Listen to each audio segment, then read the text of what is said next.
इन दिनों डेंगू और मलेरिया के केसेज लगातार बढ़ रहे हैं और सोनीपत में भी करीबन 128 डेंगू के मरीज सामने आ चुके हैं। और ऐसे में लगातार स्वास्थ्य विभाग भी पूरी तत्परता के साथ ग्रामीण और शहरी स्तर पर अभियान जो है, जागरूकता अभियान के साथ साथ लोगों को जानकारी जो है वो दे रहा है। ऐसे में बात करें तो क्या कुछ इंतजाम है, हमारे साथ डॉक्टर आशा सहरावत हैं, डिप्टी सिविल सर्जन हैं, उनसे बातचीत कर लेते हैं। मैम, किस प्रकार से क्या एहतियातन और ख़ास तौर पर इन दिनों कैसे मामले डेंगू के कितनी संख्या में आ रहे हैं? एट प्रेजेंट हमारे यहाँ पे 128 केसेस आ चुके हैं डेंगू के।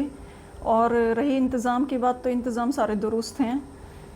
काफ़ी अलर्ट मोड में है हमारा प्रशासन और किसी परेशानी का कोई सामना करना नहीं पड़ेगा। सारे लैब टेस्ट हो रहे हैं। स्पेशली हमारे पास वार्ड है, डेंगू वार्ड है सिविल हॉस्पिटल में, 20 बेड्स हैं। सिमिलरली हमारे पास मेडिकल कॉलेज में भी बेड्स हैं, वहाँ पे भी टेस्ट हो रहे हैं। और ओपीडी भी स्पेशली फीवर केसेस के लिए लगा रखी है, चाहे वो वायरल फीवर हो, चाहे डेंगू का हो, चाहे मलेरिया हो। मलेरिया के केसेस कम हुए हैं, वो तो स्टैग्नेंट है 35 पे, बट एट एन एवरेज 7 से 8 पेशेंट्स डेली इंक्रीज हो रहे हैं। मैम, प्रतिवर्ष डेंगू का प्रभाव जो है, मतलब प्रकोप जो है इस टाइप से रहता है, तो क्या कारण सबसे महत्वपूर्ण रहता है कि इन दिनों में डेंगू जो है इतना ज़्यादा आगे बढ़ता है या इस प्रकार के मामले लगातार सामने आते हैं? सबसे इम्पॉर्टेंट फैक्टर है क्लाइमेटिक कंडीशंस। ये वाला जो मंथ है अक्टूबर, नवंबर एंड दिसंबर, इसमें इंक्रीज होएगा, स्टीप इंक्रीज होएगा, because the atmosphere is quite comfortable for the mosquito and the breeding season. And second factor is जो हमारा क्लीनलीनेस का है, ये काफ़ी हम कोशिश कर रहे हैं।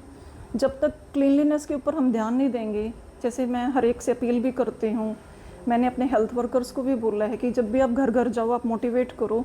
तो सफाई जब तक नहीं रहेगी, जब तक हम नहीं कर पाएंगे कुछ। We have to we have to be assured कि हमारे आसपास का एरिया क्लीन रहे। मैम, कितनी टीमें हमारी मैदान पर जो है लगातार सक्रिय भूमिका निभा रही हैं, खासतौर पर लोगों को जागरूक करना हो या फिर वहाँ पर मच्छर का लार्वा जो रहता है चेक करना, वो अभियान लगातार रहता है आप लोगों? जी, 168 टीम्स हैं। अर्बन एरिया में 6 टीमें हैं और रूरल एरिया में, विलेजेस में 162 टीम्स हैं। मैम, ओवरऑल बात करें तो कानपुर में कितने मरीज एडमिट हैं, सोनीपत में कितने मरीज एडमिट हैं लगभग? जी, सोनीपत में सिविल हॉस्पिटल में 2 पेशेंट्स अभी फ़िलहाल हमारे पास एडमिट हैं। दीपक सन ऑफ दिलबाग फ्रॉम थाना village and Rekha wife of Sanjay from new सब्जी मंडी, सोनीपत इटसेल्फ। और इसी तरह से जो प्राइवेट हॉस्पिटल्स हैं, फिम्स में 1 है, टुलिप में 1 है, और एट प्रेजेंट मेडिकल कॉलेज का तो मेरे पास अभी कोई वो है नहीं। मैम, लेकिन अगर बात करें तो इन दिनों में जैसे मामले आते हैं तो लोग क्या एहतियातन बरत सकते हैं, जो लोग अपने घरों में हैं, ताकि वो डेंगू के प्रभाव से बच पाएँ, क्योंकि एहतियातन काफ़ी महत्वपूर्ण होता है, तो बचा जा सकता है? जी, सबसे पहले तो पूरे कवर रखें अपनी बॉडी को, पूरे बाजू के कपड़े पहने। थोड़ा सा सीज़न भी चेंज हो रहा है और सफाई का ध्यान रखें, क्योंकि डेंगू जो है ये काटता ही पैरों में है। मॉर्निंग में नीचे इसकी जो फ्लाइट है वो नीचे नीचे रहता है, ये तो पैरों में ज़्यादा काटता है, पता नहीं चलता। इसी तरह चिकनगुनिया भी।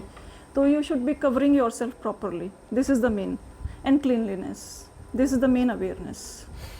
बिल्कुल। देखिए, ये थी हमारे साथ डॉक्टर आशा सहरावत जी और डिप्टी सिविल सर्जन, खास तौर पर इंचार्ज भी जो हैं वो डेंगू मलेरिया की हैं। तो निश्चित तौर पर उन्होंने न केवल मामलों के बारे में जानकारी दी, बल्कि लोगों को एहतियातन क्या कुछ रखना चाहिए ये भी जानकारी उनके माध्यम से हमारे दर्शकों को मिली है। खास तौर पर ये डेंगू का जो सीज़न होता है इन दिनों में, अक्सर जो है डेंगू के केसेस जो हैं हर साल इसी प्रकार से उनका इजाफा होता है। ऐसे में एहतियातन बेहद महत्वपूर्ण है। निश्चित तौर पर अगर समय रहते हुए हम एहतियातन करें तो निश्चित तौर पर डेंगू जैसे या मलेरिया से बचा जा सकता है। खास तौर पर जिस प्रकार से करीबन 128 डेंगू के मामले पूरे ज़िले में आए हैं। हालांकि प्रशासन पूरी तरह से सभी तैयारियों के साथ लगा हुआ है।